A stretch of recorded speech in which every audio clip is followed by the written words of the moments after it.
Right. పరిశుద్ధ గ్రంథమైన బైబిల్లో నుండి అపోస్తుల కార్యాల గ్రంథం.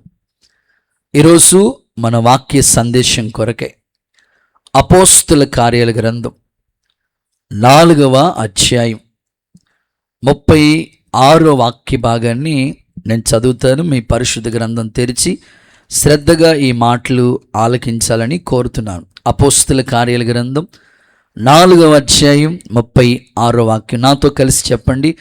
కుప్రాలో పుట్టిన లేవీయుడగు యోసేపు అను ఒకడుండెను.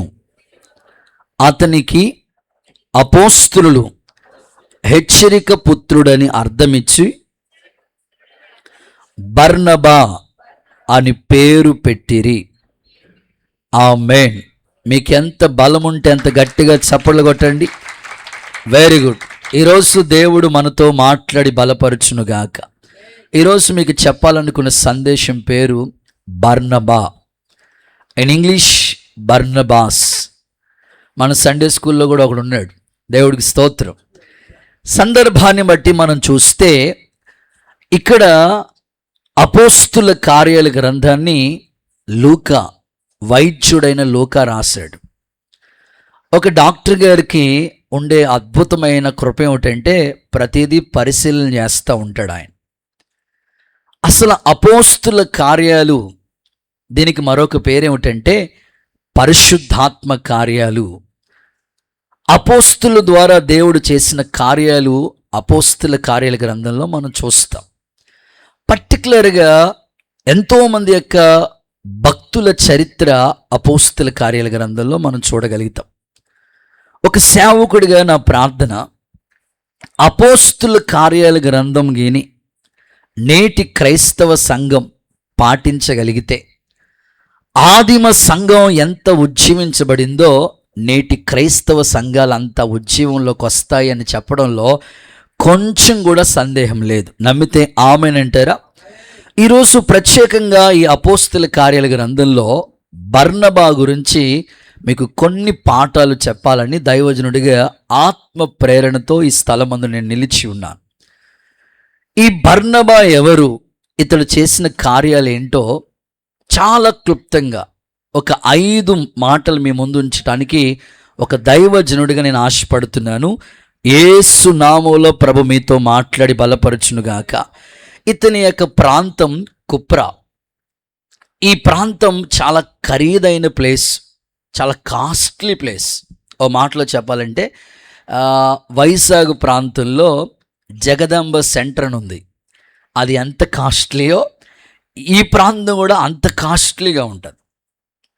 సో మన అమలాపురం ప్రాంతంలో హై స్కూల్ సెంటర్ ఎంత కాస్ట్లీయో అక్కడ సెంట్ ఎంత మాస్టర్ గారు మనం అడగకూడదు, కొనలేం, అంత కాస్ట్లీ.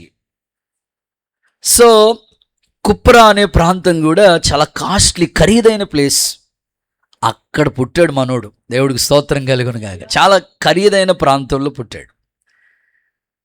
ఇంకా హైదరాబాద్లో బంజారా హిల్స్ ఏదో ఉంది కదా, జూబ్లీ హిల్స్, కుక్కట్పల్లి, ఇట్లాంటి కొన్ని ప్లేసెస్ ఉన్నాయి చూడ, చాలా కాస్ట్లీ ప్లేస్.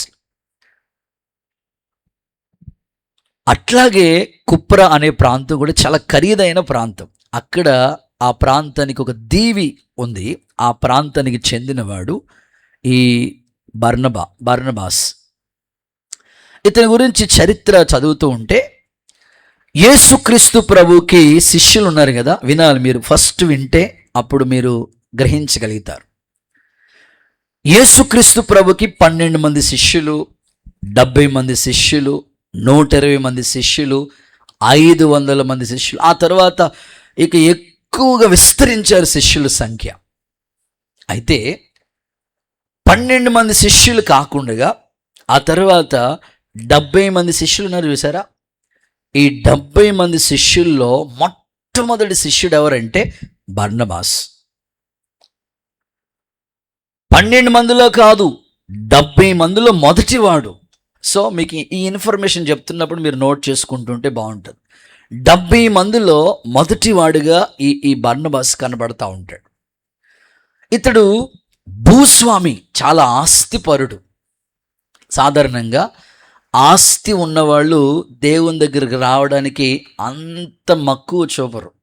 మా పెద్ద పాస్టర్ గారు ఇలా చెప్తా ఉండేవారు, ఒక వ్యక్తి దేవుడి దగ్గరికి రావాలంటే డబ్బైనా పోవాలంట, లేకపోతే పెద్ద జబ్బైనా రావాలంట, అప్పుడు దాకా రాడట. జనరల్గా భౌతికంగా మనం ఆలోచిస్తే డబ్బున్న వాళ్ళు అంతగా దేవుని దగ్గరికి వచ్చటానికి ఇష్టపడట్లేదు. బైబిల్లో కూడా ధనవంతుడు గురించి మనం చదువుతూ ఉంటాం కదా. కానీ ఈ వ్యక్తికి భూస్వామి కొంత ఆస్తి ఉంది. అయినా అపోస్తుల పరిచర్యలో 70 మందిలో ఒక శిష్యుడిగా తయారయ్యాడు. ఈరోజు నా ప్రార్థన ఏమిటంటే, సంఘానికి చాలామంది వచ్చి వెళ్తూ ఉంటారు. ఈ వచ్చి వెళ్ళే వాళ్ళలో విశ్వాసుల గుంపు, ఈ విశ్వాసుల గుంపులో కొంతమంది పరిచారకుల గుంపు ఉంటుంది. ఈ పరిచారకుల్లో కొంతమంది సేవకులు అవుతారు, కొంతమంది శిష్యులుగా తయారవుతారు. దేవుడు కోరుకునేది ఏమిటంటే, ఒక సంఘానికి ఒక బర్నబా లాంటి వాళ్ళు ఒక్కరుంటే ఆ సంఘం దీవెనకరంగా ఉంటుంది అని చెప్పడంలో కొంచెం కూడా సందేహం లేదు. యేసు నామములో కృప విస్తరించునుగాక. ఇతని పేరు వాస్తవంగా ఒరిజినల్గా చెప్పుకోవాలంటే యోసేపు ఇతని పేరు. బర్నబా పేరు ఏంటంటే ఒరిజినల్గా యోసేపు. ఈ యోసేపు అనే పేరు ఉంటే దీనిని అపోస్తులు అందరూ కలిసి అతనికి ముద్దు పేరు, మీకు ఇంగ్లీష్లో చెప్పాలంటే నిక్ నేమ్ అంటారు చూసారా, ముద్దు పేరుగా హెచ్చరిక పుత్రుడు బర్నబా అని పేరు పెట్టారు వాళ్ళు. సో ఇది అపోస్తులు పెట్టిన పేరు బర్నబా అని. వాస్తవంగా ఆయన పేరు వాస్తవంగా చెప్పుకోవాలంటే యోసేపు. బైబిల్లో యోసేపు అనే పేరు కలిగిన వాళ్ళు 7 ఉన్నారు. 7 కనబడతారు. అందులో వెరీ వెరీ ఇంపార్టెంట్ 4 మాత్రం మనకి బైబిల్లో అక్కడక్కడ ఎక్కువగా కనబడతా ఉంటారు. ఆది కాండంలో ఒక యోసేపు, మరియ వాళ్ళ భర్త యోసేపు, ఆ తర్వాత ఈ యోసేపు ఒకడు, ఆ తర్వాత అరిమతు యోసేపు. వీళ్ళు 4 ఎక్కువగా వాళ్ళ గురించి ప్రస్తావన ఉంటుంది. సో 7 కనబడతారు యోసేపు అనే పేరు కలిగిన వాళ్ళు. సో ఏదేమైనప్పటికీ కూడా యోసేపు అనేది ఇది ఒరిజినల్ నేమ్. అయితే అపోస్తులు ఇతనికి బర్నబాస్ అని పేరు పెట్టారు, ఇంగ్లీష్లో బర్నబాస్. ఇతని గురించి కొన్ని విలువైన మాటలు మీకు చెప్పాలని పరిశుద్ధాత్మ ప్రేరేపణతో ఈ స్థలమందు నేను నిలిచి ఉన్నాను. యేసు నామములో ప్రభు మనతో మాట్లాడి మన జీవితాన్ని బలపరచునుగాక. కొంచెం గట్టిగా ఆమేనని చెప్పండి. మీలో కొంతమంది కూడా నిక్ నేమ్లు ఉంటాయి, చాలామందికి నిక్ నేమ్లు ఉంటాయి కదా. సో అవి ఇప్పుడు బయలుపరచబడవు, కానీ మీ ఇంటికి మేము వస్తే విజిటింగ్ వస్తే అప్పుడు మీరు మీ భార్యని పిలిచే పేరు మాకు అర్థమవుతుంది, ఓహో ఇది నిక్ నేమా. మీ భర్తను పిలిచే పేరు ఇది నిక్ నేమా, మీ పిల్లల్ని పిలిచే పేరు ఇది నిక్ నేమా అని మాకు అర్థం అవుతూ ఉంటుంది. కొంతమందికి నిక్ నేమ్ ఉంటుంది. ఏం నిక్ నేమ్ అంటే మిస్టర్ గర్విస్ట్. ఏం పేరు అది చెప్పండి చెప్పండి. మిస్టర్, వాళ్ళకి గర్వం ఎక్కువ మాట. అమ్మో, సో సింపుల్గా వాళ్ళని పిలవాలంటే మిస్టర్ గర్విస్ట్ అంతే. అలాంటి వాళ్ళందరూ సరే హల్లెలూయా చెప్పండి, హల్లెలూయా. ఇప్పుడు చెప్పరు, కానీ ఉంటుంది అది. ధనగర్వమో, నాకు ఈ స్థితి ఉందని గర్వం, ఇట్లా ఉండకూడదు. దేవుని పిల్లలకి అవి తగవు. అలాంటి నిక్నేములు మనకు ఉండకూడదు. కొంతమంది పేర్లు చాలా గొప్పగా ఉంటాయి. మిస్టర్ పిసినారి. ఏం పేరు చెప్పండి, ఏం పేరమ్మా అది, ఏం పేరు ఆయన పేరు? పిసినారి. వాళ్ళ భార్యకి ఒక అక్షరం తక్కువ, మిస్టర్ పేనాసి. ఇలాంటి నిక్నేములు మీకు ఉండకూడదు. సంఘంలో కూడా చాలామంది పేర్లు పెడేస్తుంటారు. ఆవిడని ప్రార్థన చేయమని, ఏం పేరు? అదే ఎత్తుపొళ్ళు సచివత అంట. అంటే పళ్ళు ఎత్తుకున్నామని ఏం పేరు పెట్టేశారు? సో ఇట్లాంటి పేర్లు మనకు ఉండకూడదండి. మనకి ఏదైనా పేరు ఉండాలంటే చాలామంది సంఘంలో ఇలా పిలుస్తుంటారు. సాధు సుందర్ సింగ్ గారి గురించి విన్న పేరు ఏమిటంటే, సండే స్కూల్ పాప ఆయన్ని ఎలా పిలుస్తుందంటే, మిస్టర్ జీసస్. జీసస్ ఏడి నాకు కనపట్లేదు. వారం రోజులు అయిందంటే ఆయన మిషనరీ ప్రయాణానికి వెళ్ళి. సో దేవుని పిల్లలు, కుటుంబాలు, మనం పిలుచుకునే పేర్లు మంచిగా ఉండాలి. చర్చిలో ఎరా బావా అనకూడదు. ఇది తగదు, దేవుని పిల్లలకి ఇవి తగదు. మనమందరూ సహోదరులు, ఒక తండ్రి పిల్లలు, ఒక కుటుంబంలో సమకూర్చబడ్డాం. అపోస్తులు అతనికి పెట్టిన నిక్నేమ్ ఏంటంటే బర్నబాస్. సో దేవుని సేవకుడిగా దైవజనుడు నేను ఏ పేరుతో పిలవాలి? ఆలోచించండి. చర్చ్కి చాలామందిగా మీరు వస్తున్నారు కదా, మీరు మంచి ప్రార్థన పరులని దైవజనుల హృదయంలో స్టాంప్ ఉందా? మీరు మంచి భక్తి పరులు, లేకపోతే సహకారులు, సహోదర ప్రేమ కలిగిన వాళ్ళు, సంఘం అంటే వాళ్ళకి భారం ఉన్నది, ఎఫ్ఎఫ్రా లాగా పోరాడేవాళ్ళు, ఇలాగ సేవకుడు మిమ్మల్ని చూడగలుగుతున్నాడా? ఇలాగ మిమ్మల్ని పిలవగలుగుతున్నారా? ఆలోచించండి. బర్నబా అనే మాటకు అర్థం ఏమిటంటే హెచ్చరిక పుత్రుడు లేదా ఆదరణ పుత్రుడు. నేను ఆశిస్తున్నాను మీరు చర్చ్కి రావటం, దేవుని మందిరంలో కూర్చోవటం, దేవుని వాక్యం వినటం, దైవ సహవాసంలో కుటుంబ సభ్యులుగా చేర్చబడటం మీ ద్వారా ఏ కుటుంబమైనా ఆదరించబడుతుందా? ఆలోచించండి. దేవుని పిల్లలు మీ ద్వారా ఒక్క కుటుంబానికైనా ఆదరణ కలుగుతుందా? మీ కుటుంబాల ద్వారా ఏ కుటుంబాలైనా ధైర్యపరచబడుతున్నారా? సో అపోస్తులు ఆ శిష్యుడికి పెట్టిన పేరు ఏమిటంటే బర్నబా. ఒక సేవకుడిగా నా ప్రార్థన, మీ కుటుంబాల ద్వారా అనేక కుటుంబాలు కట్టబడునుగాక. నమ్మితే అందరూ ఆమేనని చెప్పండి. మీ కుటుంబాల ద్వారా అనేక కుటుంబాలకి ఆదరణ కలుగునుగాక. అద్భుతం యేసు నామములో కలుగునుగాక. సేవకుడిగా నేను కోరుకుంటున్నాను. ఈరోజు ప్రత్యేకంగా బర్నబాలోనున్న కొన్ని గుణలక్షణాలు, ఒక 5 గుణలక్షణాలు మీకు చెప్పి ఈ సందేశాన్ని ముగింపులోకి తీసుకురావాలని ఆశపడుతూ ఉన్నాను. చదవండి మొదటి మాట. బర్నబాలో ఉన్న గుణలక్షణాలు ఏమిటి?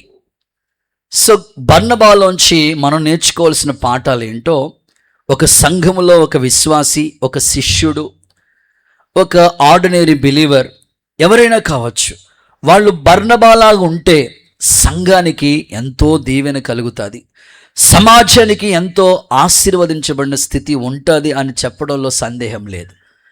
బైబిల్లో వ్యక్తుల జీవితాలు మనకు ఒక మంచి పాఠాలండి. మనం కూడా అనేకుల్ని మోడల్గా పెట్టుకుంటూ ఉంటాం. నేను అంటాను, నీకు ఎవరైనా మోడల్గా ఉన్నారంటే బైబిల్లో ఉన్న వ్యక్తులే నువ్వు మోడల్గా పెట్టుకుంటే ఆదర్శవంతమైన కుటుంబాలుగా వాళ్ళు కనపడతారు. సో నువ్వు వాళ్ళని చూసి కొన్ని పాఠాలు నేర్చుకుంటే నీ జీవితం కూడా ఆశీర్వదించబడుతుంది. చదువుదామా? మొదటి మాట, బర్నబాలో ఉన్న గుణలక్షణం ఏమిటి?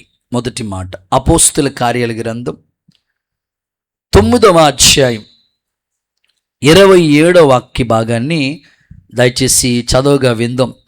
అపోస్తుల కార్యాల గ్రంథం 9వ అధ్యాయం 27వ వాక్య భాగాన్ని భక్తులు చదువుతారు, విందాం. అయితే బర్నబా అతని దగ్గర తీసి అపోస్తుల యొద్దకు తోడుకుని అయితే బర్నబా అతని దగ్గరికి తీసుకుని అపోస్తుల యొద్దకు తోడుకుని వచ్చి అతడు త్రోవలో ప్రభును చూసినని ప్రభు అతనితో మాట్లాడినని అతడు దమస్కులో యేసునామాన్ని బట్టి ధైర్యంగా బోధించనని వారికి వివరంగా తెలియపరచెను. అందరూ ఆమెనంటారా? ఇంకొంచెం గట్టిగా హల్లెలూయా చెప్తారా? సరే, మొదటి మాట, అపోస్తులతో సహవాసం కలవాడు అనండి. నాతో కలిసి చెప్తారు ఈ మాట, అపోస్తులతో సహవాసం కలవాడు. ఇంకొంచెం నాకు సౌండ్ వినబడినట్టుగా చెప్పండి, అపోస్తులతో సహవాసం కలవాడు. ఆమేన్. సో ఇక్కడ సందర్భాన్ని బట్టి మనం చూస్తే అప్పటికే సౌలు పౌలుగా ఇంకా మారలేదు. అప్పటికే సౌలు ఇంకా పౌలుగా మారలేదు. ఎంత దారుణంగా వ్యవహరిస్తున్నాడు అనంటే, తన జీవితం ఎంత దారుణంగా ఉందంటే సంఘాల్ని హింసిస్తూ ఉన్నాడు సౌలు. దేవుణ్ణి నమ్ముకున్న వాళ్ళని గుర్రానికి ఈడ్చుకుని లాక్కుని పోతా ఉన్నాడు. ఎంత దారుణంగా ప్రవర్తిస్తున్న పరిస్థితి. దమస్కు దారిలో దేవుడు దర్శనమిచ్చాడు. సౌలుకి కన్నులకున్న పొరలన్నీ రాలిపోయాయి. సౌలు పౌలుగా మారిపోయాడు. తనకి దర్శనం కలిగింది. దేవుడు అంటాడు, నేను ఏర్పాటు చేసుకున్న పాత్రగా నీవు ఉన్నావని పిలిచాడు. అయితే అప్పటికే అపోస్తులు భయపడిపోతున్నారు. ఎందుకంటే ఇతడి జీవితం ఇంకా మారలేదు, ఇతడు ఇంకా పాత బ్రతుకు ఇంకా విడిచిపెట్టలేదు, ఇలాగే ఉన్నాడని అందరూ భయపడిపోతూ కలవరపడిపోతూ ఉంటుంటే, ఆ సమయంలో పౌలు గారు ఈ సౌలు పౌలుగా మార్పు చెందాడని అపోస్తులందరి దగ్గరికి తీసుకొచ్చి వివరంగా చెప్పి అపోస్తులతో పాటు చేర్చాడు. అంటే బర్నబాలో మనం నేర్చుకోవాల్సిన మొదటి పాఠం ఏమిటంటే అపోస్తుల సహవాసం. అపోస్తులతో ఒక సహవాసం అతనికి ఉంది. ఈరోజు నేను మిమ్మల్ని అడుగుతున్నాను, నువ్వెవరితో స్నేహం చేస్తున్నావు? నీ సహవాసం ఎవరితో? మన పెద్దోళ్ళు ఊరకనే ఏ సామెత కూడా చెప్పలేదు, 6 నెలలు వాళ్ళతో స్నేహం చేస్తే వాళ్ళే వీళ్ళు అవుతారు అన్నట్లుగా. నీ ఫ్రెండ్షిప్ ఎవరితో ఉంటుందో నువ్వు అలా తయారవుతావు. ప్రస్తుత కాలంలో అనేకమైన వాళ్ళు సహవాసం చేస్తుంది ఎవరితో అంటే సెల్ ఫోన్తో ఎక్కువగా ఫ్రెండ్షిప్ చేస్తున్నారు. సెల్ ఫోన్ లేకుండా వాళ్ళు ఉండలేకపోతున్నారు. బాగా ఎక్కువగా ఎడిట్ అయిపోతున్నారు. ఇక లోక స్నేహితులతో బైబిల్ ఇలా చెప్తుంది కదా, దుష్ట సాంగత్యం మంచి నడవడికి నువ్వు ఎంత మంచిగా ఉండాలన్నా నువ్వు చేసే స్నేహాన్ని బట్టే పూర్తిగా డైవర్ట్ అయిపోతుంది మైండ్. అందుకే మనం అపోస్తులతో సహవాసాన్ని కోరుకోవాలి. అపోస్తులు అంటే ఎవరండి?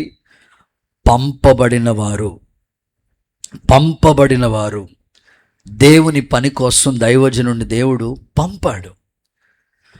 దేవుని పని కోసం అన్నీ వదులుకొని వారు దేవుని పని కొరకే పంపబడ్డారు. ఎప్పుడైతే ఆత్మీయ సేవకులతో ఒక మంచి సహవాసం విశ్వాసికి ఉంటుందో నీ ఆత్మీయ జీవితం అద్భుతంగా కట్టబడుతుంది. ఎప్పుడైతే నువ్వు సహవాసానికి దూరం అవుతావో, దైవికంగా అన్ని విషయాల్లో వెనక అడుగు వేస్తూ ఉంటావో, అన్ని విషయాల్లో కృంగిపోతూ ఉంటావు. ఈ ఉదయకాలం సేవకుడిగా నేను కోరుకునేది, అపోస్తుల సహవాసంలో నువ్వు అంటుకట్టబడు. యేసు నామములో కృప విస్తరించునుగాక. నమ్మితే ఒకసారి అందరూ ఆమేనని చెప్పండి. అందరూ భయపడిపోతున్నారు సౌలుని చూసి. కానీ అలాంటి సమయంలో ఈ బర్నబాసు ఆ సౌల్ని అపోస్తుల దగ్గరికి తీసుకొచ్చి ఆ సహవాసంలో చేర్చాడు. ఈరోజు ఉదయకాలం నేను కోరుకుంటుంది ఏమిటంటే, సౌల్ లాంటి వ్యక్తులు సమాజంలో చాలామంది ఉన్నారు. మార్పు చెందలేని వాళ్ళు మన కుటుంబాల్లో చాలామంది ఉన్నారు. నిజంగా ఒక సరైన విశ్వాసి అయితే వారి గురించి కొంచెం భారం తీసుకుని ఏదోలాగా నువ్వు సహవాసంలోకి చేర్చగలిగితే వారే గొప్ప వారిగా మార్చబడతారు. ఆమేన్ చెప్పండి. ఈ సౌల్ని ఎప్పుడైతే అపోస్తుల సహవాసంలో బర్నబా చేర్చాడో, సౌలు పౌలుగా సహవాసంలో మార్పు చెంది 14 పత్రికలు రాశాడు, అనేకమైన సంఘాలు కట్టాడు, దేవుని కొరకు సాక్షిగా బ్రతికాడు. ఇంత పరివర్తన పౌల్లో రావటానికి అనేక కారణాలు. అందులో ఒక కారణం, సహవాసంలో చేర్చిన వ్యక్తి ఉన్నాడే బర్నబా, అతడు. నేను మిమ్మల్ని కూడా అడుగుతున్నాను, మీరు ఈ సహవాసానికి వచ్చారంటే ఎవరో ఒకరు మిమ్మల్ని ఇక్కడికి నడిపించారు. మీరు అద్భుత రీతిగా మీ పరివర్తన జీవితాన్ని మార్చుకున్నారు కదా. మీ బిహేవియర్, మీ పరిస్థితులు అన్నీ మార్చుకుని వాక్యానుసారంగా బ్రతుకుతున్నారు కదా. మరి ఒకప్పుడు మిమ్మల్ని ఎవరో ఈ సహవాసంలో చేర్చారు కదా. మరి మీ కుటుంబస్తుల్ని, మీ రక్త సంబంధుల్ని, మీ తోటి వాళ్ళని, ఇంకా లోకంలోకి వెళ్ళిపోతున్న వాళ్ళని సహవాసంలో చేర్చే మనసు మీకెందుకు రావటం లేదు? ఆలోచించండి. మీరు ఇంతగా దేవునికి ఉపయోగపడతారని ఎప్పుడు మీరు అనుకోలేదు కదా. మిమ్మల్ని ఎవరో ఒకరు సహవాసంలో చేర్చారు. ఒక టీచరో, లేకపోతే ఒక స్టూడెంటో, లేకపోతే ఎవరో ఒకరు. దేవుని సేవకుడిగా నేను కోరుకుంటున్నాను, ఎవరైతే సహవాసాన్ని కోరుకుంటారో, ఆ సహవాసంలో ఉన్న దీవెనలన్నీ కూడా, సహవాసంలో సమృద్ధి ఉందండి. ఆమేనని చెప్పండి. మీరు చూడండి, లేఖనాల్లో సహవాసంలో ఒక సమృద్ధిని దేవుడు దాచిపెట్టాడు. రోమపత్రికలో పౌలు గారు ఈ మాటలు చెప్తా ఉంటాడు. సహవాసాన్ని గురించి ఆయన మాట్లాడుతూ ఎంత చక్కగా మాట్లాడాడంటే, సహవాసంలో ఒక సమృద్ధి దాగి ఉంది అనే మాటను ఆయన వ్యక్తపరుస్తూ వచ్చాడన్నమాట. చూడండి, లేఖనాల్లో రోమీయులకు రాసిన పత్రికలో దైవజనుడు సహవాసాన్ని గురించి మాట్లాడుతూ ఈ మాటలు తెలియపరుస్తున్నాడు. రోమపత్రిక 15వ అధ్యాయంలో మాట్లాడుతూ కొన్ని మాటలు సహవాసాన్ని గురించి మాట్లాడతారు. చూడండి, 24వ వచనం.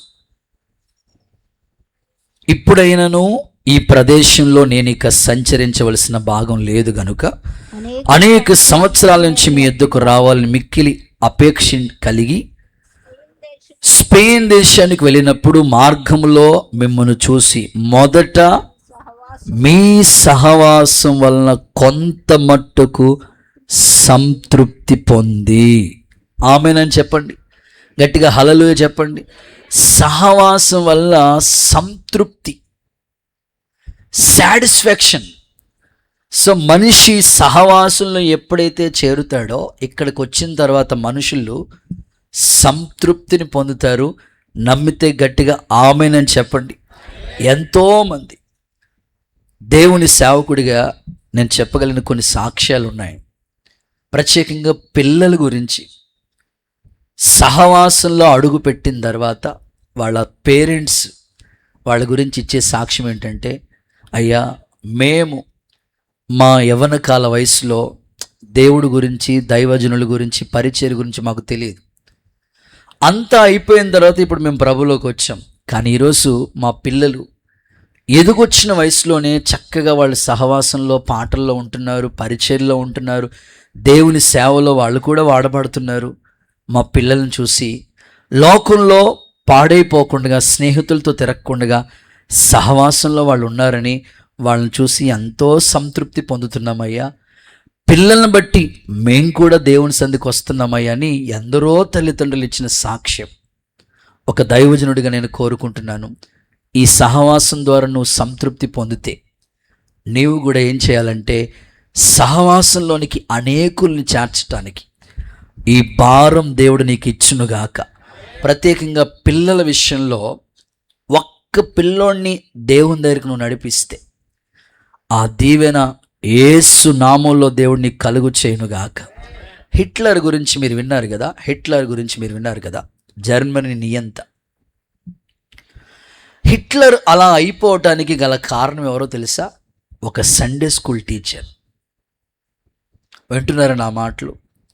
హిట్లరు ఒక సండే స్కూల్ పిల్లోడు.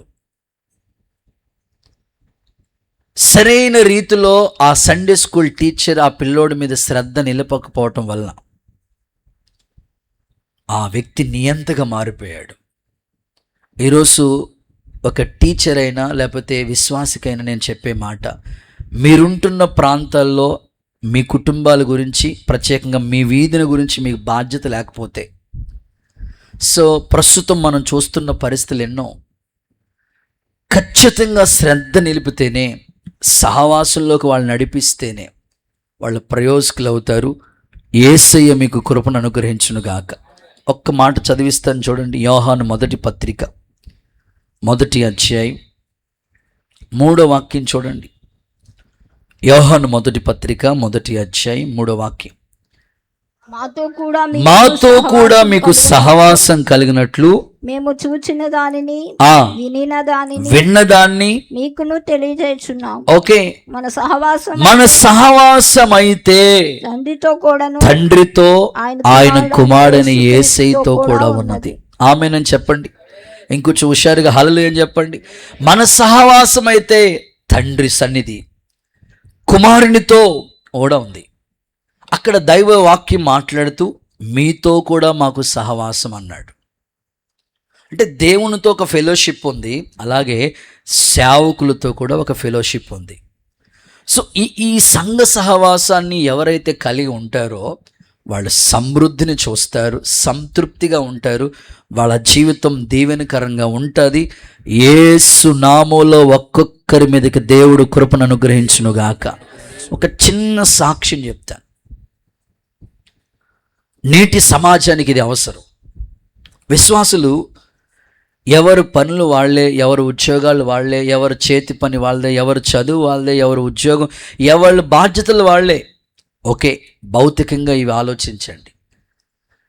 24 గంటల సమయంలో దేవుని భాగం 2 గంటల సమయం దేవుడి గురించి ఆలోచించండి.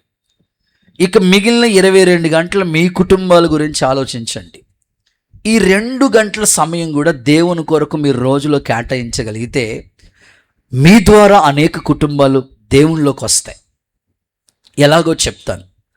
ఒక టైలర్ గారు ఉన్నారు, ఆయన పేరు జాన్ ఫ్లేవర్. ఒక టైలర్ గారు ఉన్నారు. సో ఈ టైలర్ గారు అద్భుతంగా స్టిచ్చింగ్, బట్టలు అద్భుతంగా కొడతా ఉంటాడు. అయితే ఆయన దగ్గరికి వచ్చే వాళ్ళందరికీ కూడా సువార్త ఖచ్చితంగా చెప్తాడు.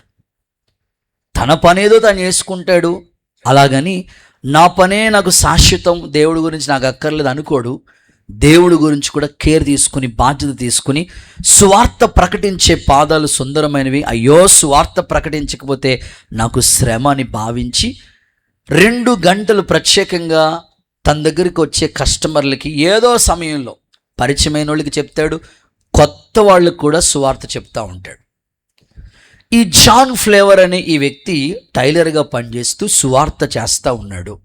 సువార్త పనిలో పాలిభాగస్తుడు అవుతూ ఉన్నాడు. రోజులు గడుస్తూ ఉన్నాయి. ఇలాంటి ఒక యవనస్తులు రేరుగా దేవుని దగ్గరికి రావట్లేదు కదా అని ఆలోచించి ఆయన ఏం చేశాడంటే, ఈ యవనస్తులకి దేవుని గురించి చెప్తే ఈ యవ్వన కాలంలోనే ప్రభు కోసం పట్టుకుంటే వీడు రాబోయే కాలానికి ప్రయోజకుడు అవుతాడని ఆ జాన్ ఫ్లేవర్ అనే టైలర్ గారు ఆలోచించి ఏం చేశాడంటే, ఆ యవనస్తుడికి రావటమే బట్టలు కుట్టించుకోవడానికి వచ్చిన వెంటనే ఒక ఆఫర్ ఇచ్చాడు.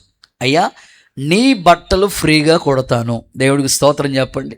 ఈ రోజుల్లో ఏదైనా ఫ్రీ అంటే చూడండి, ఇప్పుడు యూత్కి రీఛార్జ్ చేశారనుకోండి, మీరు ఏ పనైనా చెప్పండి చేస్తాడు. వాడి ఫోన్కి, సెల్ ఫోన్కి రీఛార్జ్ కానీ మీరు ఫ్రీగా చేశారంటే నీకు ఏది కావాలన్నా సాయంకాలం తీసుకొచ్చి పెడతాడు. అలాంటిది ఈ బట్టలు ఫ్రీగా కొడతానన్నాడేమో. అంకుల్, ఎందుకు నా బట్టలు నువ్వు ఫ్రీగా కొడతానంటున్నావు అని అడిగాడు. ఆ అంకుల్ చెప్పినారు, ఏమి లేదురా నాన్న, ఈరోజు ఒక మీటింగ్ జరుగుతుంది. ఒక గొప్ప దైవజనుడు దేవుని సువార్త ప్రకటన కొరకే ఈ ప్రాంతానికి వచ్చారు. కాబట్టి ఆ మీటింగ్కి నేను తీసుకెళ్తాను. నువ్వు నాతో పాటు, ఛార్జీలు కూడా నాయే, నా స్కూటీ మీదే తీసుకెళ్తాను. నువ్వు జస్ట్ ఈవినింగ్ 5 o'clock కల్లా ఇక్కడికి వస్తే చాలు. అంకుల్, దానిదేముంది, నా బట్టలు ఫ్రీగా కొడతానన్నావు కదా, ఖచ్చితంగా వస్తానని చెప్పాడు. మొత్తం మీద ఈవినింగ్ 5 అంటే 4:30కి వచ్చి కూర్చున్నాడు. దేవుడికి స్తోత్రం చెప్పండి. ఫ్రీలో ఇంత డిపాజిట్ ఉందన్నమాట. దేవుడికి స్తోత్రం చెప్పండి. మరి అందుకే మీరు ఆలోచించండి. ఫ్రీగా కొడతానన్నాడు అంతే. 4:30కే వచ్చి అక్కడ స్టాండ్ వేసుకున్నాడు. ఏటర్ బాబు 4:30కి వచ్చాడు, ఇంకా అంకుల్ పని అవ్వలేదు. గబగబా షాప్ కట్టేసి 5 o'clock కల్లా అతన్ని బైక్, ఆ స్కూటీ మీద ఎక్కించుకుని మీటింగ్ తీసుకెళ్తా ఉన్నాడు. వెళ్తున్నాడు కానీ తన మనసులో అంతా ఆలోచన, ప్రభా, ఈ యవనస్తులు సరిగ్గా చర్చ్లో కూర్చోరు, మీటింగ్లో కూర్చుని సెల్ ఫోన్తో చాటింగ్ చేసుకుంటారు, అసలు వినరు, అసలు కూర్చోవడమే కష్టం. నువ్వేం చేస్తావో తెలియదు కానీ ఈ పిల్లోడు మైండ్ సెట్ అంతా నువ్వే మార్చి ప్రభు అని స్కూటీ డ్రైవ్ చేస్తూనే ఉన్నాడు, మనసులో ప్రార్థన చేస్తూనే ఉన్నాడు. అద్భుతం. మీటింగ్ ప్లేస్కి వెళ్ళాడు. కూర్చోమన్నాడు, కూర్చోడు కదండి. మొత్తం గ్రౌండ్ అంతా తిరుగుతున్నాడు, సెల్ఫీలు తీసుకుంటున్నాడు. అసలు కూర్చోవడమే గ్రేటు. తిరుగుతున్నాడు. మరలా ప్రార్థన, ప్రభా వీడిని పట్టుకోండి ప్రభా. మొత్తం మీద ఒక చోట కూర్చున్నాడు. పాటలు జరుగుతున్నాయి, ఆరాధన జరుగుతున్నాయి. సో వాక్యం సమయానికి నిద్రలోకి వెళ్ళిపోతారు కదండి, అదిగో కృప అందరికీ. దేవుడికి స్తోత్రం చెప్పండి ఒకసారి.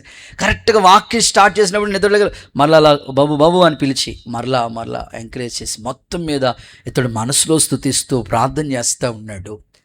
వాక్యం అయ్యే లోపల అందరూ లేచినబడండి, తీర్మానం చేసుకోండి అన్నప్పటికీ ఆ కుర్రోడికి, ఆ యవనస్తుడికి తెలియని కళ్ళంపడ నీళ్ళు వస్తూ పశ్చాత్తాపం వచ్చేసింది. అరే, సాధారణంగా యవనస్తులు ఏడవరు, ఎగ్జామ్ ఫెయిల్ అయితేనే తప్ప, దేవుడికి స్తోత్రం చెప్పండి. అంత త్వరగా ఏడవరాళ్ళు, ఏదైనా ఫెయిల్ అయితే తప్ప. అలాంటిది ఏడవటం మొదలుపెట్టాడు. ఆ వర్తమానం విని గుండెలు పగిలేటట్లుగా ఏడుస్తున్నాడు. దైవజనుడు వెనకాల నుంచి కన్నీళ్లతో ఆ సహోదరుడు టైలర్ గారు ప్రార్థన చేస్తూ ఉన్నాడు. ఏదో పరివర్తన జరుగుతుంది, నేను తీసుకొచ్చినందుకు ఏదో ఒక మార్పు జరుగుతుందని మనసులో అనుకున్నాడు. కూడిక అయిపోయిన తర్వాత ఆ టైలర్ గారితో ఆ యవనస్తుడు అంటాడు, అయ్యా నాకు బాప్తీసం కావాలని ఏడుస్తున్నాడట. నాకు బాప్తీసం కావాలి. అరే బాబు, ఇప్పుడు వచ్చావు, వెంటనే బాప్తీసం ఇవ్వరులే, నువ్వు రెగ్యులర్గా నాతో పాటు మందిరానికి వచ్చేది కానీ అని చెప్తే, అలాగ కొద్ది రోజులు దేవుని సందుకు వచ్చాడు, మారు మనసు పొందాడు, బాప్తీసం తీసుకున్నాడు. అమ్మయ్య, నా ద్వారా ఒక్క ఆత్మ రక్షించబడింది. ఒక్క ఆత్మ విలువ ఎంత? ₹1,00,00,000 కంటే ఎక్కువే అనుకున్నాడు. అమ్మయ్య, నా అకౌంట్లో ఒక్కరిని రక్షించాననే సాటిస్ఫాక్షన్, ఇంత తృప్తి, నా ద్వారా ఒక్క యవనస్తుడు మారాడనే సంతోషం నాకుందని ఈ టైలర్ గారు బట్టలు కొడుతూ డబ్బులు సంపాదిస్తూ ఒక్క ఆత్మను సంపాదించాననే ఆనందంతో తృప్తి పొందుతూ ఉన్నాడు. ఆ యవనస్తుడు రెగ్యులర్గా దేవుని మందిరానికి కంటిన్యూగా రావటం మొదలుపెట్టాడు. సేవకుల దగ్గర అడిగాడు, అయ్యా నాకు ఒక పాటకు అవకాశం ఇవ్వండి అయ్యా. పాడునన్నా. నువ్వు పాడతానంటే సేవకులు అన్నారు, ఆయన పాడటం మాని ఆ పిల్లోడికి అవకాశం ఇచ్చారు. అద్భుతంగా ఆ పిల్లోడు పాడటం నేర్చుకున్నాడు. వాక్యం చదవటంలో ముందున్నాడు, పరిచర్యలో ముందు ఆసక్తిగా ఉంటున్నాడు. అలా రోజులు గడుస్తూ ఉన్నప్పుడు సేవకుల దగ్గరికి వచ్చి, అయ్యా నేను సేవ చేస్తానన్నాడు. ఇంకంతకన్నా భాగ్యమే ఉంది నాయన, అందరూ తమ సొంత పనులు చేస్తున్నారు, నువ్వు దేవుడి పని చేస్తానన్నావు కదా అని ఒక చక్కని బైబిల్ కాలేజీకి ట్రైనింగ్ పంపించాడు సేవకుడు. కొద్ది రోజులు బైబిల్ ట్రైనింగ్ అంతా అయిపోయింది. తిరిగి వచ్చిన తర్వాత ఒక 15 మంది ఉన్న సంఘాన్ని ఆ యవనస్తుడికి అప్పగించారు. ఎంతమంది ఉన్నారు చెప్పండి? 15 మంది ఉన్న వారిని ఆ సేవకుడు అప్పగించారు. విచిత్రమైన సంగతి ఏంటంటే, ఆదివారం 1-2 గంటల ఆరాధన నడిపిస్తూ ఉన్నాడు, పాటలు, వాక్యం. మరలా సోమవారం నుంచి శనివారం దాకా కనపట్టలేదు. దేవుడికి స్తోత్రం చెప్పండి. ఈ పెద్ద పాస్టర్ గారికి డౌట్ వచ్చి, ఇదేంటి ఆదివారం 1 రోజే 2 గంటలు కనబడుతున్నాడు, మిగతా రోజులు ఏమైపోతున్నాడు అని ఎంక్వైరీ చేసి ఆ పిల్లోని పిలిచి అడిగితే, బాబు ఆదివారం 1 రోజే కనబడుతున్నాం, మిగతా రోజులు కనబడట్లేదు, ఎక్కడికి వెళ్తున్నావు అంటే, అయ్యా సోమవారం నుంచి శనివారం వరకు సమీప గ్రామాలకి వెళ్ళి అక్కడ సువార్త ప్రకటిస్తున్నానయ్యా అన్నాడు. అమ్మో, ఎంత భారం వచ్చిందిరా బాబు, ఒక్క ఆదివారానికి పరిమితం అవ్వలేదు, రోజు వారమంతా సువార్త ఎంత భారం వచ్చేసింది అనుకున్నాడు. మొత్తం మీద ఆ యవనస్తుడు చివరికి ఈ 15 మందితో సంఘ పరిచర్య ప్రారంభించిన ఆ యవనస్తుడు ఆఖరికి 1,00,00,000 మందికి సువార్త ప్రకటించాడు. సో అద్భుతంగా 1,00,00,000 మందికి సువార్త ప్రకటించిన తర్వాత చివరికి దేవుని దగ్గరికి వెళ్ళిపోయే సమయం ఆసన్నమైంది. దేవుడు సింహాసనం మీద కూర్చుని కిరీటం ఇవ్వటానికి సిద్ధంగా ఉన్నాడు. వెంటనే ఈ యవనస్తుడు, నేను 1,00,00,000 మందిని సువార్త నడిపించాను, 1,00,00,000 మందికి సువార్తని ప్రకటించాను, నాకే ఈ కిరీటం ఇస్తాడేమని ఎంతో ఆనందంతో ఉంటుంటే దేవుడు అంటున్నాడంట, ఈ కిరీటం నీకే ఇవ్వాలని ఉంది, కానీ నిన్ను ఒక వ్యక్తి నడిపించిన టైలర్ గారికి ఇవ్వాలని నాకు ఆత్మలో ప్రేరేపణ ఉంది.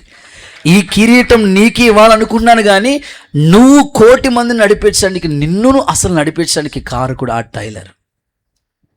నేను ఎందుకు ఈ సాక్ష్యం చెప్పానంటే, ఆ వ్యక్తి ఎవరో కాదు, డాక్టర్ బిల్లీ గ్రామ్ గారు. చప్పట్ల కొడుతూ ఒకసారి యేసయ్యకి మహిమ చెల్లిద్దామా?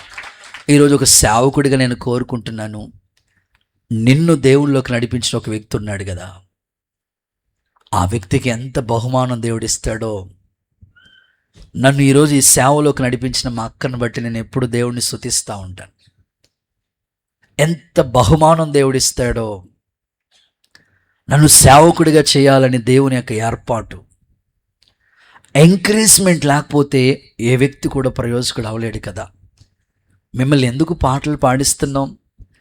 పాటల పుస్తకాల్లో అన్ని పాటలు మేము పాడగలిగిన సామర్థ్యం ఉన్నా మేము కూర్చుని మీకు ఎందుకు అవకాశం ఇస్తున్నామంటే, మీలో ఏదో ఒక స్కిల్ చూశాడు దేవుడు, మీరు పాటల ద్వారా దేవుని నామాన్ని ఘనపరుస్తారని. ఏమో రాబోతున్న కాలంలో మిమ్మల్ని దేవుడు ఘనమైన పాత్రలుగా వాడుకోవచ్చు కదా. ఆమేన్ చెప్పండి గట్టిగా. అందుకొరకు మీకు ఇస్తున్న అవకాశాలని మీరు సద్వినియోగం చేసుకుంటే, మీరు మరొక వ్యక్తిని దేవుని దగ్గరికి నడిపించగలిగితే, ఆ వ్యక్తి రాబోయే కాలానికి ప్రయోజకుడు అవుతాడు. అతడు సహవాసం ద్వారా సంతృప్తిని పొందుకుంటాడు.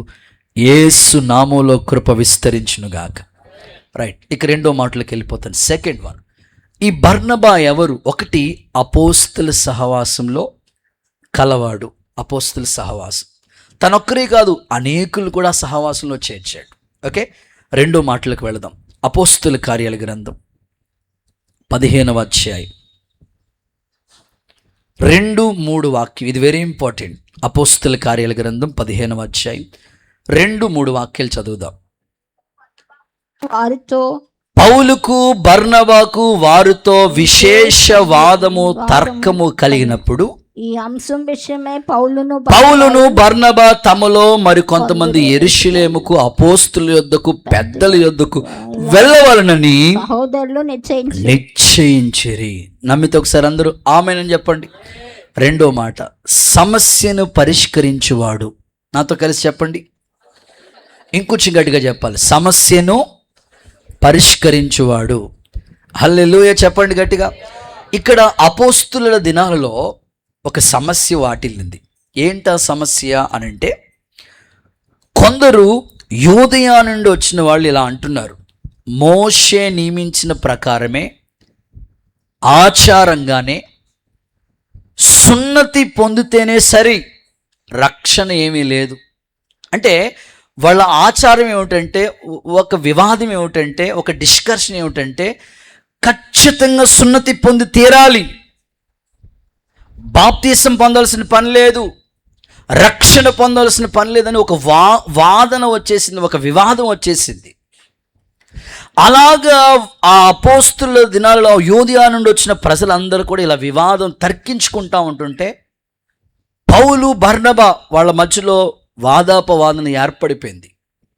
ఆ సమస్య అలా ఏర్పడిపోయినప్పుడు బర్నబా ఏం చేశాడు తెలుసా? పెద్దల దగ్గరికి వెళ్దాం, అపోస్తుల దగ్గరికి వెళదాం అని ఆ సమస్యని అపోస్తుల దగ్గరికి తీసుకొచ్చాడు. నేను ఆశిస్తున్నాను, కుటుంబమైనా, సంఘమన్నా, విశ్వాస జీవితం అన్నా సమస్యలు లేని జీవితం ఏదీ లేదు. నీకు ఏదైనా సమస్య రానివ్వండి, ఆ సమస్య నువ్వు ఎవరి దగ్గర తీసుకొస్తున్నావు? సమస్యని పరిష్కరించే వ్యక్తి దగ్గరికి నువ్వు తీసుకురాగలిగితే నీ సమస్యలు యేసు నామములో తొలగిపోవునుగాక. నమ్మితే ఒకసారి అందరూ ఆమేనని చెప్పండి. వీళ్ళ అపోస్తుల దినాల్లోనే ఒక సమస్య వాళ్ళకు వచ్చేసింది. ఆ సమస్య పరిష్కారం జరగాలి. ఎలాగనే సరే ఈ సమస్యకు ఒక పరిష్కారం రావాలని బర్నబా ప్రత్యేకంగా అపోస్తుల దగ్గరికి, పెద్దల దగ్గర తీసుకొచ్చాడు. ఆ సమస్య వెంటనే పరిష్కారం వాళ్ళకు వచ్చేసింది. ఒక దైవజనుడిగా, ఒక అన్నగా, ఒక సేవకుడిగా నేను కోరుకుంటున్నాను, నీ ఇంట్లో కూడా ఎన్నో సమస్యలు ఉన్నాయి. నీ గుండెల్లో కూడా తీరని సమస్యలతో నువ్వు బాధపడుతున్నావు. ఈ సమస్య నువ్వేం చేయాలంటే, నీ పర్సనల్ సమస్య అది, నీ కుటుంబంలో అది ఎవరికి చెప్పుకోలేని సమస్య. అయితే ప్రార్థించే దైవజనులు ఉన్నారు కదా, నీకోసం కన్నీళ్లు కార్చి నీ కుటుంబాన్ని ఎలాగైనా సరే ఒక్కటిగా చేయాలని, ఈ సమస్యలోంచి నిన్ను పైకి తీసుకురావాలని అనేక విధాలుగా ప్రయాసపడుతున్న పెద్దలు, సేవకులు, అపోస్తుల్ని దేవుడు నీ కొరకు నియమించాడు కదా. అలాగ నువ్వు సమస్యను పరిష్కరించగలిగితే యేసు నామములో నీ కుటుంబం కట్టబడునుగాక, యేసు నామములో నీ కుటుంబం స్థిరపరచబడునుగాక. కొన్నిసార్లు కొంతమంది సమస్యను ఏం చేసుకుంటారంటే ఎక్కువ చేసుకుంటారు. సమస్య మీకు చెప్పాలంటే డిబేట్, వాదాపవాదనకు వెళ్తే సమస్య పరిష్కారం అవదండి. మరికొంతమంది సమస్యని ఎలా చేస్తారంటే ఖబర్దార్, స్తోత్రం చెప్పండి, అలా అంటే సమస్య పరిష్కారం అవ్వదు. సో వాళ్ళలోనే మిస్టేక్ ఉంటుంది, వీళ్ళలోనే మిస్టేక్ ఉంటుంది. ఇద్దరిని ఒక చోట కూర్చోబెడితే సమస్య క్లియర్ అయిపోతుంది. లేకపోతే ఆ సమస్య ఎన్ని రోజులైనా, సంవత్సరాలైనా అలా నడుస్తూనే ఉంటుంది, అలా వెళ్తూనే ఉంటుంది, కర్ర ఎరగదు, అట్లా ఉంటుంది. నా ప్రార్థన ఏమిటంటే, ఎంతకాలం నువ్వు ఆ సమస్యలోనే బాధపడతా ఉంటావు, సమస్యని పరిష్కరించే బర్నబాలాగా నువ్వు మార్చబడదుగాక. నమ్మితే చప్పలు కొడితే ఒకసారి ఆమేనని చెప్పండి. సో వివాదాలకి మనం దిక్కకూడదు. అలాగని సమస్యలోనే ఉండిపోతామా? ఆ సమస్యని పరిష్కరించే పెద్దలు ఉంటారు, సమస్యని పరిష్కరించే అపోస్తులు ఉన్నారు. వాళ్ళ దగ్గరికి ఆ సమస్య తీసుకొస్తే చక్కని గైడెన్స్ ఇస్తారు. త్వరగా ఆ సమస్యలోంచి నువ్వు గొప్ప విడుదల నీకు వచ్చునుగాక. నమ్మితే ఒకసారి ఆమేనండి. ఒక్కసారి బైబిల్ గ్రంథంలో ఒక మాట చదివిస్తాను చూడండి. తీతు గ్రంథం 3వ అధ్యాయం 10వ వాక్యం చూడండి ఒకసారి. తీతు గ్రంథం 3:10. తీతు పుస్తకం 3:10. మతభేదములు కలిగించే మనుష్యుడికి 1-2 సార్లు బుద్ధి చెప్పు. తర్వాత చూడండి అక్కడ సందర్భాన్ని బట్టి చూస్తే మతభేదములు కలిగించే మనుషుడికి 1-2 సార్లు బుద్ధి చెప్పు. అంటే భేదాభిప్రాయాలు ఒక క్రైస్తవ్యంలోనే కాదు, సమాజంలో అనేక చోట్ల భేదాభిప్రాయాలు, మత భేదములు కలిగించే వాళ్ళు. అంటే ఎక్కడున్న వాళ్ళ కాన్సెప్ట్ ఏంటంటే విభజించు, అటట్లేదు మీరు, పాలించు. సో దేవుని కాన్సెప్ట్ అది కాదు. కొందరి యొక్క మైండ్ సెట్, మనస్తత్వం ఏంటంటే ప్రతి దాంట్లోని కూడా వాళ్ళు విభజించాలి, పాలించాలి, 2 ముక్కలు చేయాలి, అప్పుడు పాలించాలి. కానీ దేవుని కాన్సెప్ట్ అది కాదు. భేదాభిప్రాయాలు కలిగించే వాళ్ళకి 1-2 సార్లు చెప్పండి, బుద్ధి చెప్పండి, వినకపోతే అప్పుడు వదిలేయండి అన్నాడు. సో మీ ఆత్మీయ జీవితంలో కూడా భేదాభిప్రాయాలు తీసుకొస్తారు. అత్త కోడల మధ్యలో ఏదో ఒక భేదాభిప్రాయం, అన్నదమ్ముల మధ్యలో ఏదో ఒక భేదాభిప్రాయం, సంఘ బిడ్డల మధ్యలో ఏదో ఒక భేదాభిప్రాయం. అపవాది కుయుక్తేది భేదాభిప్రాయాలు తీసుకొస్తాడు. ఏమండి, పౌలు బర్నబా ఇద్దరు ఎంత అద్భుతంగా కలిసి పనిచేశారు. వాళ్ళ మధ్యలోనే భేదాభిప్రాయాలు వచ్చేసినాయి. ఇంత ఘనమైన పని జరుగుతుంటే భేదాభిప్రాయం వస్తే సింపుల్గా, భేదాభిప్రాయం వచ్చినప్పుడు, వివాదం వచ్చినప్పుడు సింపుల్గా ఏం చేశారంటే, పౌలేమో శీలను తీసుకుని వెళ్ళాడు, బర్నబేమో మేనలుడైన మార్కుని తీసుకుని వెళ్ళాడు. దేవుని పని ఆగలేదు. నేను అనేది ఏంటంటే, నీ ద్వారా పని పాడవకూడదు, డిస్టర్బెన్స్ రాకూడదు, ఆటంకాల మధ్యలో ఉండిపోకూడదు. ఒకవేళ ఆటంకం వచ్చినా దాన్ని జయించేటట్లుగా ఒక పరిష్కారం నీ ద్వారా జరగాలి. యేసు నామములో అలాంటి కృప దేవుడు మీకు అనుగ్రహించునుగాక. చూడండి, తిమోతికి రాసిన మొదటి పత్రిక 6వ అధ్యాయం 20వ వాక్యం చూడండి. తిమోతికి రాసిన మొదటి పత్రిక 6వ అధ్యాయం 20వ వాక్యం త్వరగా చదవండి. ఓ తిమోతి, నీకు అప్పగించబడిన దాన్ని కాపాడి అపవిత్రమైన వట్టి మాటలకు జ్ఞానమని అబద్ధంగా చెప్పబడిన విపరీతమైన వాదాపవాదాలకి దూరంగా ఉండు. నువ్వు మాత్రం దూరంగానే ఉండు. ఒకసారి అందరూ హల్లెలూయా చెప్పండి, ఇంకొంచెం హుషారుగా చెప్పండి. సో మీ ఇంట్లో ఏదైనా సమస్య ఉంటే దాన్ని పరిష్కరించడానికి ఆలోచించండి. నేను సేవలోకి వచ్చిన తర్వాత సరిగ్గా పరిచర్యలు అడుగు పెట్టాను. కొద్ది రోజులు గడుస్తుంది, మా నాన్నగారు హార్ట్ స్ట్రోక్తో చనిపోయారు. సరిగ్గా సేవ ప్రారంభ రోజు 2011 సంవత్సరం అనుకుంటా, 2011 సరిగ్గా సేవకు వచ్చిన కొద్ది రోజులకే ఇలా జరిగింది. సరే, ఇప్పుడు మా ఇంట్లో వచ్చిన సమస్య ఏంటంటే, 4 పిల్లలు మా తల్లిదండ్రులకి, మేము 3 ఆడోళ్ళు, నేను ఒక్కడిని. 2 అక్కలకి పెళ్ళిళ్ళు చేసి వాళ్ళ అత్తోరింటికి వెళ్ళారు. సరే, ఇప్పుడు ఇంట్లో ఉన్నది ఎవరంటే మా అమ్మ, మా నాయనమ్మ, ఎందుకంటే నాన్నగారు చనిపోయారు. సరే, ఇప్పుడు ఆ నాన్నగారి కార్యక్రమం జరిగిన తర్వాత మామయ్య గారు వాళ్ళు అందరూ వచ్చారు, చుట్టాలు బంధువులు అందరూ వచ్చారు. నన్ను మా అమ్మమ్మ వాళ్ళ ఇంటికి తీసుకెళ్లారు. ఆ కార్యక్రమం అయిపోయిన తర్వాత ఇందుప్పల్లి తీసుకెళ్ళి మా అమ్మ ఉంది, మా మామయ్య వాళ్ళు ఉన్నారు, మధ్యలో నన్ను కూర్చోబెట్టారు. వాళ్ళందరూ చెప్తున్నారు, ఇదిగో ఇప్పుడు అమ్మ బాధ్యత ఎవరు తీసుకుంటారు? నాన్నగారు చనిపోయారు కదా, ఉండేది నాయనమ్మ, వీళ్ళిద్దరు ఉంటారు.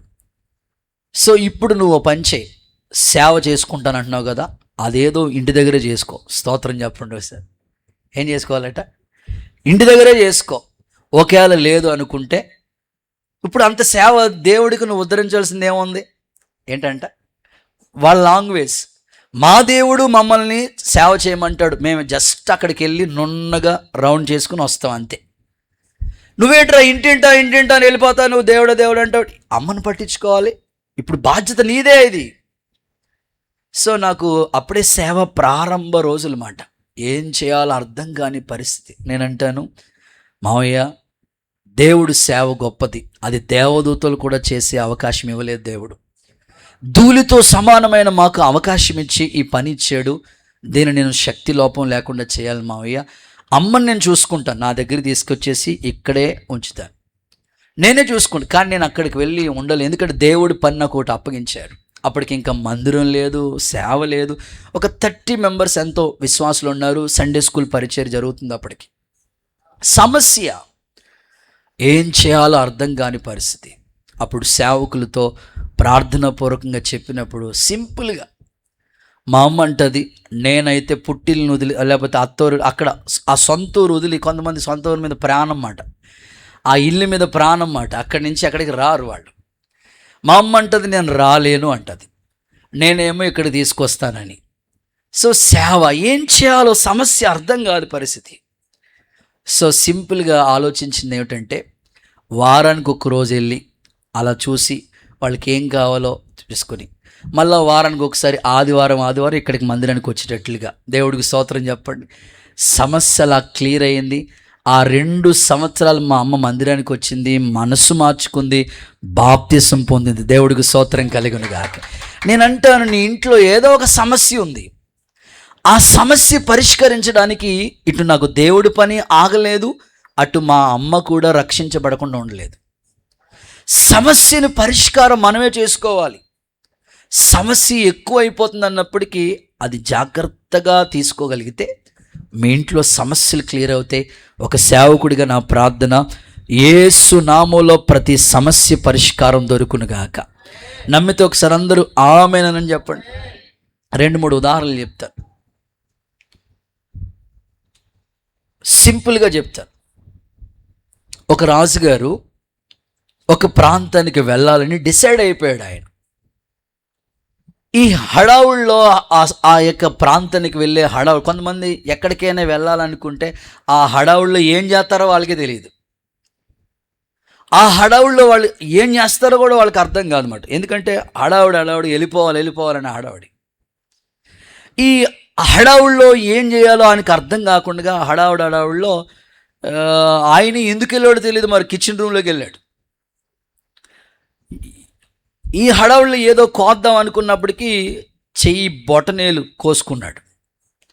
మంత్రి చూశాడు, అంతా మంచి జరిగింది అన్నాడు. స్తోత్రం చెప్పండి ఒకసారి. ఏంటి, నా బొటనేలు కట్టయితే నీకు మంచిదైందారా అని వాడిని తీసుకెళ్ళి జైల్లో పడేశారు. మంత్రి బాగానే చెప్పాడు, మన మంచిగా జరిగిందయ్యా అన్నాడు. నాకు వేలు కట్టయితే నీకు మంచిదా, వీడు తీసుకెళ్ళి జైల్లో పడండిరా అన్నాడు. సరే ఇప్పుడు వెళ్ళాలి కదా ఎక్కడికో, చేయికి కట్టేసుకుని గబగబా అక్కడికి గుర్రం మీద వెళ్తూ ఉన్నాడు. అది వెళ్ళే దారి అంతా కొంచెం అరణ్యం. అక్కడ ఈ అడవి మనుషులు ఉంటారు, నరమాంస భక్షకులు. మనిషి కనబడితే తినేస్తారు. వాళ్ళు అక్కడ ఒక చెట్టు దగ్గర ఏదో ఒక జాతరలాగా ఏదో చేస్తూ ఉన్నారు. ఆ దేవతకి బలి అర్పించడానికి ఎవరో దొరకకపోతే రాజుగారు దొరికాడు. దేవుడికి స్తోత్రం చెప్పండి. ఆయన్ని పట్టుకుని కాళ్ళు చేతులు కట్టి ఆ చెట్టుకి కట్టి ఇక బలి ఇచ్చేసేయాలన్నమాట. బలి ఇచ్చేద్దామని రెడీ చేసినారన్నమాట. ఆ సమయంలో ఆ బలి అర్పించే ఒక వ్యక్తి చూసి, ఈయనకి చెయ్యి బొటనేలు లేదు, లోపమున్న వారిని దేవుడికి బలి అర్పించకూడదు, కట్లిప్పేయండి అన్నాడు. దేవుడికి స్తోత్రం చెప్పండి.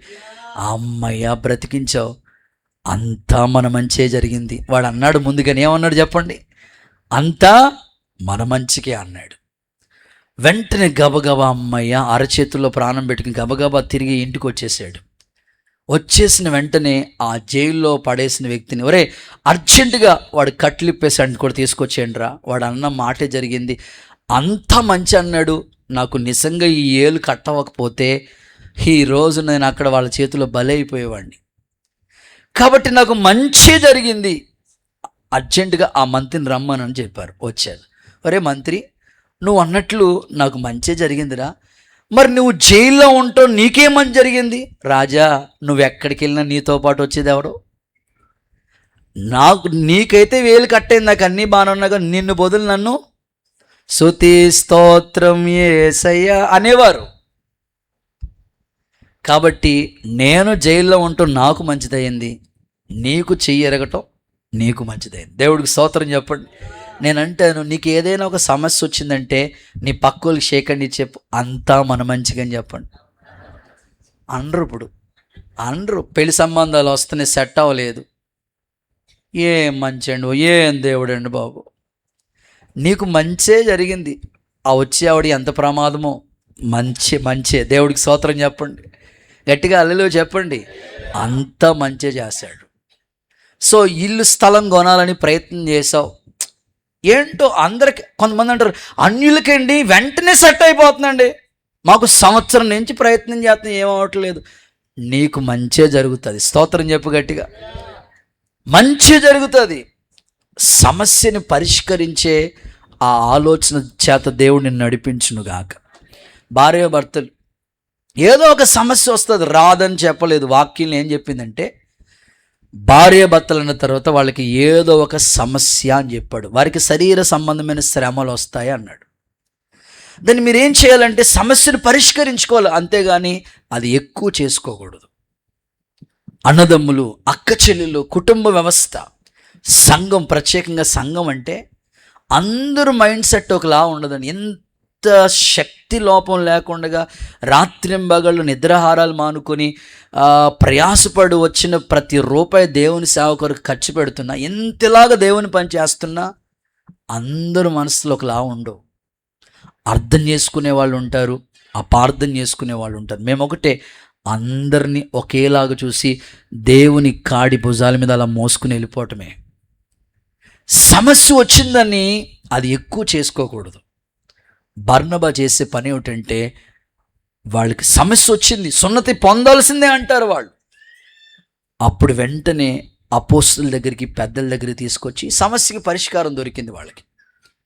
ఈ ఉదయకాలం సేవకుడిగా నా ప్రార్థన, నీ ఇంట్లో ఏ సమస్య ఉందో యేసు నామములో నీకు పరిష్కారం దొరుకునుగాక. గట్టిగా ఆమేన్ చెప్పండి. 3వ మాటలోకి వెళ్ళిపోతాం. 3rd one, అపోస్తుల కార్యాల గ్రంథం 13వ అధ్యాయం 2వ వాక్యం. బర్నబాలో ఉన్న గుణ లక్షణాలు మీకు చెప్తున్నాను. 3వది, వారు ప్రభువును సేవించుచు ఉపవాసం చేయుచుండగా పరిశుద్ధాత్మ నేను బర్నబాని పౌలుని పిలిచిన పిలుపు కొరకు పని కోసం వారిని ప్రత్యేక పరచుడని వారితో చెప్పాను. అందరూ నమ్మితే ఆమేనని చెప్పండి.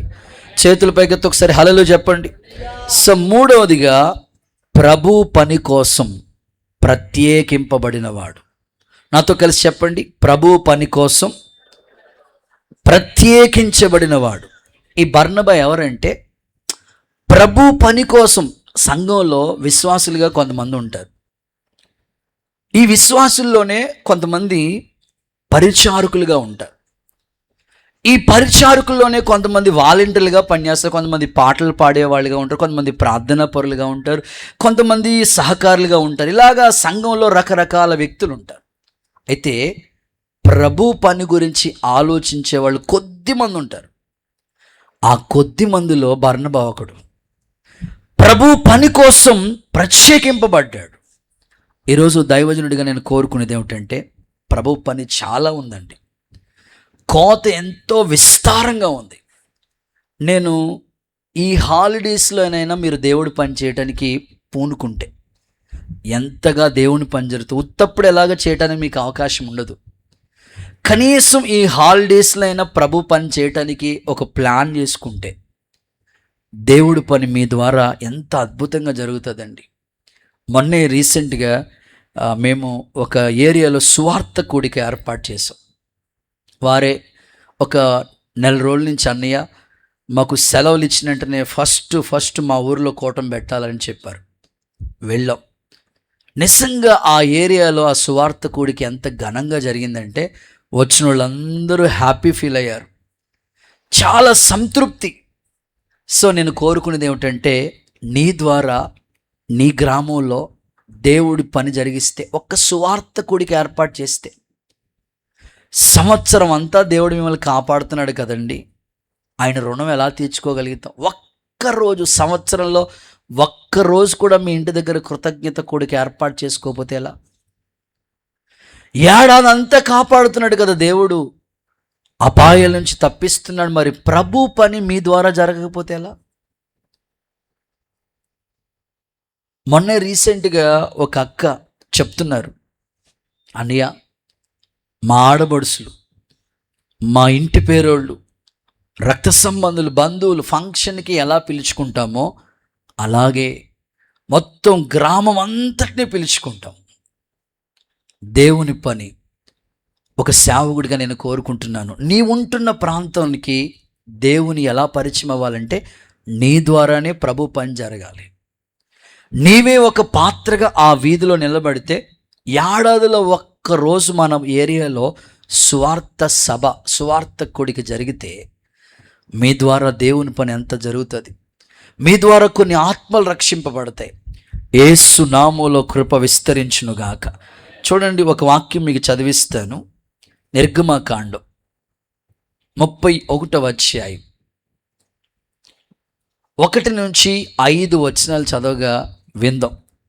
నిర్గమకాండం 31వ అధ్యాయం. మరియు యెహోవా మోషేతో ఇట్లా నేను చూడుము, నేను యోధా గోత్రంలో హూరు మనమనుడును, ఓకే, హూరు కుమారుడైన బెసలేలు అని పేరు గలవాడు, బెసలేలు అని పేరు గలవాడిని పిలిచాను. విచిత్రమైన పనులు కల్పించు. అతడు ఎలాంటి వాడో తెలుసా?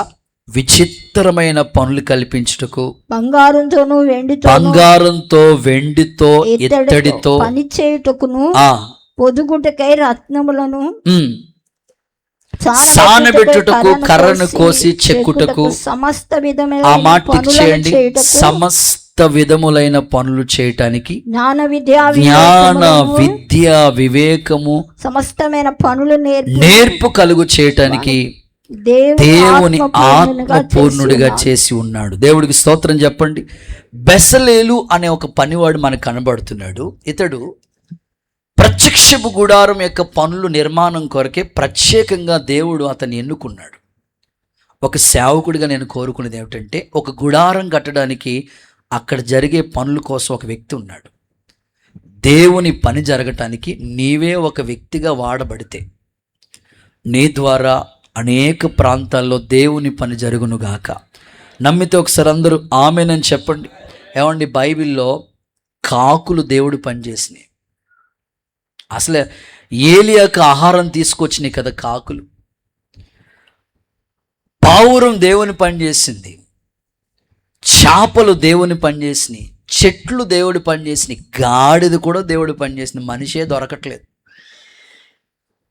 హల్లెలూయా చెప్పండి ఒకసారి. మనిషే దొరకట్లేదు. మనిషి జీవిత విధానం ప్రస్తుతం ఎలా ఉంటుందనంటే, బాల్యంలో ఉన్నప్పుడట ఆడుతూ పాడుతూ ఉంటారట. ఆ తర్వాత యవ్వన కాలంలోకి వచ్చినప్పటికీ జియో నెట్వర్క్, దేవుడికి స్తోత్రం చెప్పండి, యవ్వన కాలంలోకి వచ్చినప్పటికీ వాళ్ళు ఎలా ఉంటారంటే జియో నెట్వర్క్ మరి ప్రపంచమంతా వాళ్ళ చేతుల్లోనే ఉంటుంది. ఆ తర్వాత ఈ యవ్వన కాలం అంతా అయిపోయిన తర్వాత ఒక కుటుంబ వ్యవస్థలో అడుగు పెడతారు. వివాహం అయి ఉంటుంది, ఒక కుటుంబ వ్యవస్థలో అడుగు పెడతారు. కుటుంబ వ్యవస్థలో అడుగు పెట్టిన తర్వాత ఐడియాలా ఉంటుందంట వాళ్ళ జీవితం. ఐడియా ఒక జీవితాన్ని అనుకుంటారంట వాళ్ళు.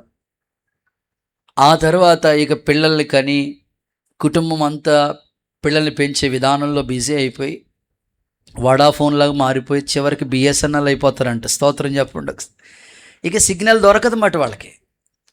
నేను అనుకుంటాను, ఏమండి, బైబిల్లో చాలామంది భక్తులకి కుటుంబాలు ఉన్నాయి కదా, వాళ్ళు భక్తి చేశారు కదా,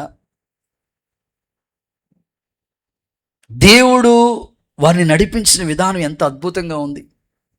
ఈరోజు మీకు ఒక కుటుంబం ఉంది, పిల్లలు ఉన్నారు, ఉద్యోగం ఉందని దేవుడి పని పక్కన పెట్టేస్తే ఎలా? 24 గంటల్లో 22 గంటలు మీరు మీ పని చేసుకోండి. 2 గంటలు దేవుడి పని గురించి ఆలోచించండి. యేసయ్య మిమ్మల్ని ఆయన పని కొరకు ప్రత్యేకించునుగాక. ఇక చివరి 2 మాటలు చదివించి ముగిస్తాను. 4వ మాట, అపోస్తుల కార్యాల గ్రంథం 11వ అధ్యాయం 23వ వాక్యం. అపోస్తుల కార్యాల గ్రంథం 11:23. త్వరగా చదవాలి. అపోస్తుల కార్యాలు వచ్చి దేవుని కృపను చూచి చదవక్క. సంతోషించి ప్రభువును స్థిర హృదయంతో హత్తుకొనవలనని అందరినీ హెచ్చరించాను. అందరూ ఆమెన్ చెప్పండి ఒకసారి గట్టిగా, హల్లెలూయా చెప్పండి.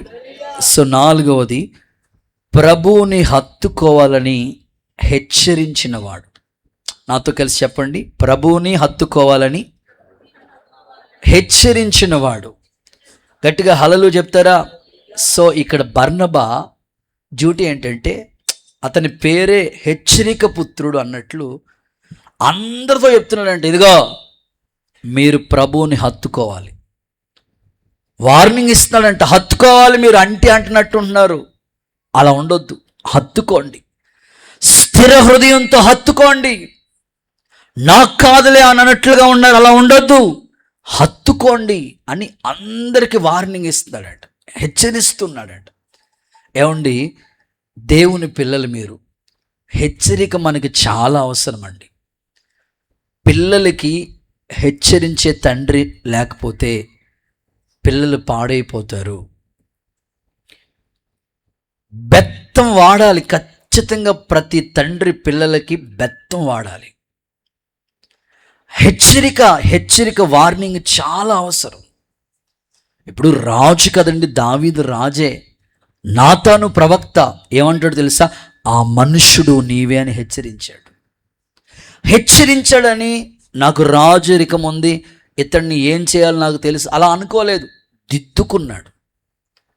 బర్నబా కూడా అందరినీ హెచ్చరిస్తూ ఉన్నాడు, మీరు ప్రభువుని హత్తుకుని ఉండండి, ప్రభువుని ఆధ్యాత్మికంగా హత్తుకుని ఉండండి అని పిలుస్తున్నాడు అందరినీ. ఒక సేవకుడిగా నా ప్రార్థన, హెచ్చరించే వాళ్ళు సంఘములో దేవుడు అనుగ్రహించునుగాక.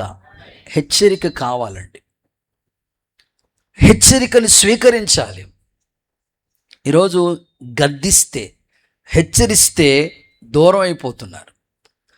దూరం అయిపోవటం కాదు కానీ హెచ్చరిక నీకు ఎంతైనా నీకు క్షేమాన్ని కలుగు చేస్తుంది. ఈ తప్పు, ఒరే ఇలా చేయకూడదు, ఇది నీకు మంచిది కాదు అని నేను హెచ్చరిస్తున్నా నీ తండ్రిని బట్టి నువ్వు సరిచేయబడితే నీ కుటుంబం ఎంతో దీవెనకరంగా ఉంటుంది.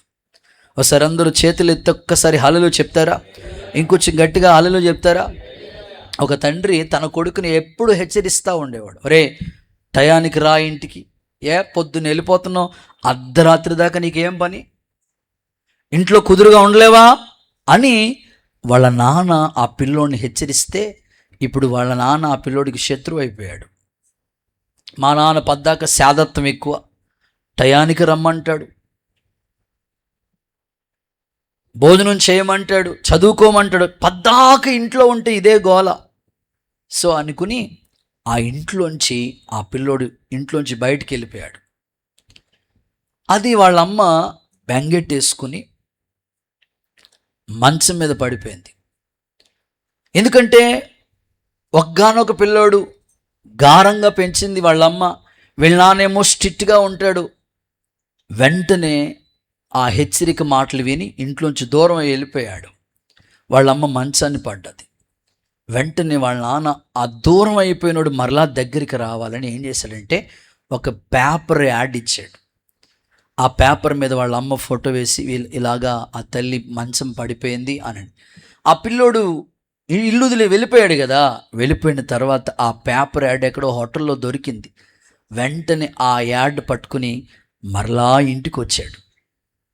ఇంటికి వచ్చిన తర్వాత వాళ్ళ నాన్న దగ్గరికి కూర్చోబెట్టారే, నిన్ను హెచ్చరించింది ఎందుకంటే నువ్వు దూరం అవుతావని కాదు, నువ్వు ఒక్కగానొక కొడుకువి, నీకే కుటుంబ బాధ్యతలు రాకపోతే, చదువుకోకపోతే మేము ఎలాగా చదువుకోలేదురా, నువ్వైనా చదువుకోకపోతే ఎలా అని మరలా దగ్గరికి కూర్చోబెట్టి మరలా హెచ్చరిక.